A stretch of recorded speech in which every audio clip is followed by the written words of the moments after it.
Okay, next question, like 3 questions in one. For spiritual development on the path to enlightenment, is it really necessary that we must have a master? Must we be a disciple of a master?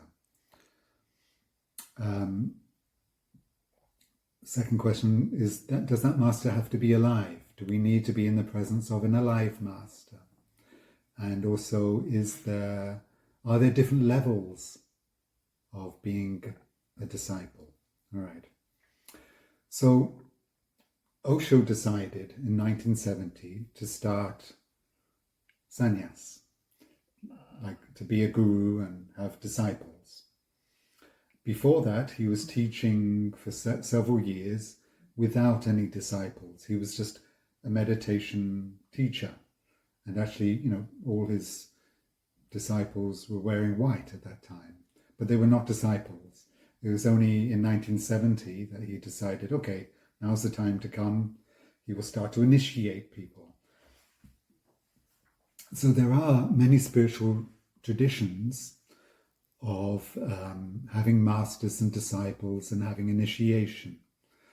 Initiation can be knowledge, or it can be energetic. That's different traditions teach different things. Or maybe a combination of knowledge and of spiritual energy. Krishnamurti, for example, advocated no master-disciple relationship. He said, you don't have to, you don't need a master. That it's a pathless land. It's, I've forgotten the phrase, sorry. But basically he said, you don't need a master. You yourself can achieve the full consciousness. Just be who you are. That's it. But the paradox is, you watch some videos and he has like 100, 200, 300, I don't know, a few hundred people were sitting at his feet listening to him. You don't need a master. But they were like just listening to him for hours. So he had disciples, but he said, I have no disciples. So maybe it was a one-way relationship.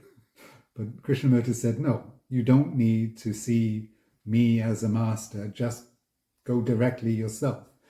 Yeah, perhaps he was really trying to help us not to become dependent and to understand that you can only achieve it by your own efforts. The master is not going to just push a button and ding, you're enlightened. So Krishnamurti was against master-disciple, and I respect that. Osho himself said he was never a disciple of anyone, but that it took him more lifetimes. It's, whether it's true or not, we don't know. But Osho said that he had met Lao Tzu in China,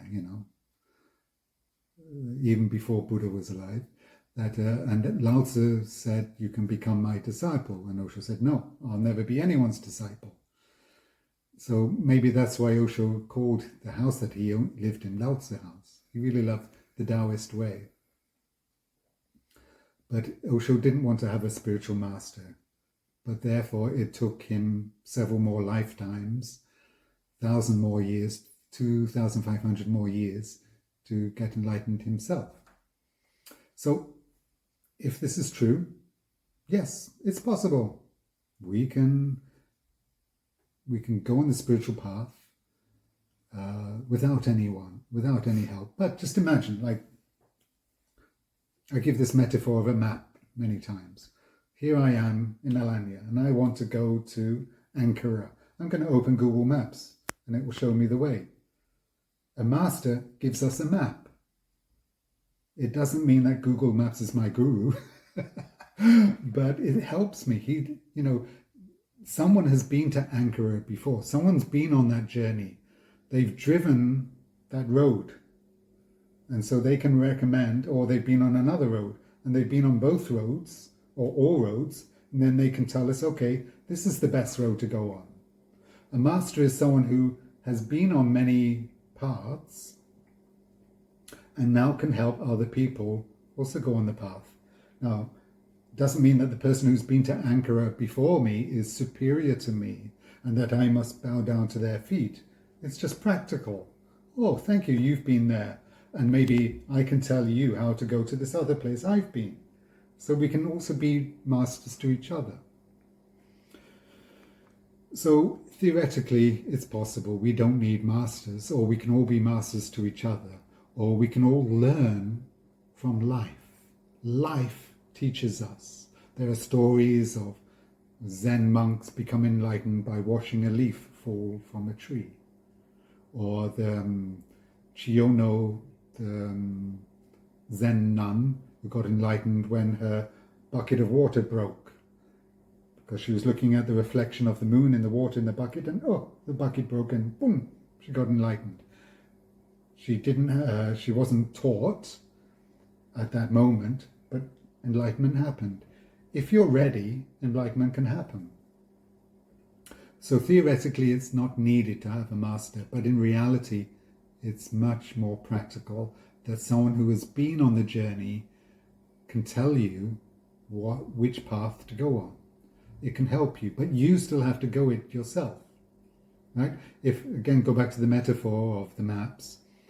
If I just look on Google Maps and look, okay, or if I look on TripAdvisor and say, I go to Ankara and I can see that this mausoleum and this museum and whatever sites, this park, it's interesting. I could just look, I could even look at a video on YouTube about going on a journey, and it's quite satisfying just to see the video, but I still haven't been there. All right? So we have to go on the path ourselves. The master just helps us describe the way, describes what is there at the goal, at the destination, but we still have to go there, all right? So it's much easier to have a master. They can just help guide us. Okay?